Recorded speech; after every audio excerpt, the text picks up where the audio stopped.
السلام عليكم ورحمة الله وبركاته. الفيديو الثاني أو ثاني فيديو لينا في الشهر الكريم، سمعونا الصلاة على النبي على الأول عشان نستفيد بيها جميعا يعني، وربنا يبارك لنا في رمضان زي ما قلنا. وأهم حاجة ختم القرآن يا جماعة، ودي كلها حاجات طيبة يعني.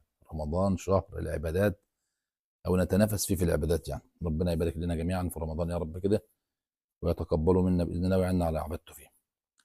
طبعا دلوقتي احنا ايه قلنا، دخلنا بقى طبعا أصدقائنا وجزاهم الله كل خير واشتغلنا. تعالى يا باشا نجيب الفراخ. هندسه بقى ده شغال بيجيب فراخ. مين اللي يقعد معايا؟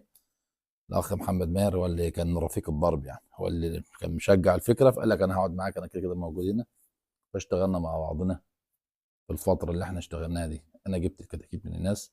طبعا اللي عندي معلومه طبعا عاوزين نقولوا انت لا هتحضن على درجه حراره كام ولا تعرف اي حاجه عشان بس نكون صراحه. خرجنا من الجامعه مفيش ما ربناش غير مره واحده بس، دوره مع دكتور كان بيعمل بحث اللي هو كان بيستخدم فيها الغله بديل الذره يعني، كمصدر للكربوهيدرات يعني في العليقه. ده اللي احنا وقفنا معاه بس. كل سنه وانتم طيبين كده، لان احنا دخلنا ايامنا كده كانت طلعت انفلونزا الطيور كانت لسه جديده.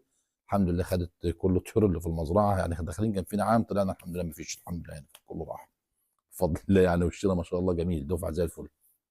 تمام. فانا بقى مفيش خالص خلفيه، خش يا باشا جيب الكتاكيت تشتغل. حضن بدفايه ما بتدفيش كويس خالص. تصحى كل يوم تجيب لك حوالي 500 فرخه تقريبا يعني. ماشي، كل يوم تلاقي فيه نافق. وانا بقى خلاص معاك 5% نافق. 5% نافق في ال 50 ده يعني 25 فرخه مثلا ولا حاجه. لما توصل 25 كل يوم نافق واحد، كل يوم يموت واحد، يموت اثنين، يموت واحد، يموت اثنين.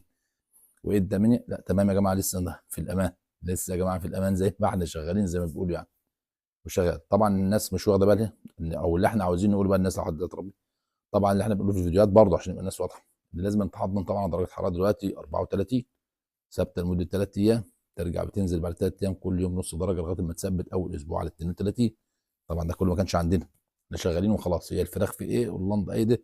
هم نايمين على بعضهم وكاشين يا جماعه، ده مفيش انتشار. هش هش هش. طب روح بقى، مفيش بقى، مفيش امكانيات خالص، زي ما بيقولوا ايه، زيرو امكانيات. الحمد لله ان هي الدوره يعني عدت زي ما هنيجي عشان بس ما نستبقش في الاحداث.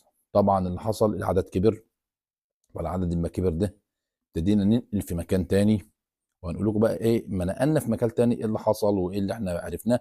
طبعا ده كله قدام يعني، ما عرفناهوش دلوقتي. باذن الله ده يبقى في الفيديو اللي جاي عشان بس يبقى ماشيين زي بعض كده. طبعا نسبه نافع عاليه زي ما قلنا لحضراتكم. فالمعلومه اللي حابين نقولها هنا ان لازما طالما انت ناوي تشتغل يكون عندك حد تساله انا هعمل ايه، طب انا كده ايه، لو يقدر يبص لك على حاجه يبقى جزاه الله كل خير. ودلوقتي الدنيا بقت ايسر، ممكن اصور الفيديو واتس وابعته له ومش عارف ايه. وبفضل الله احنا بنعمل كده مع الناس دلوقتي اللي هم لسه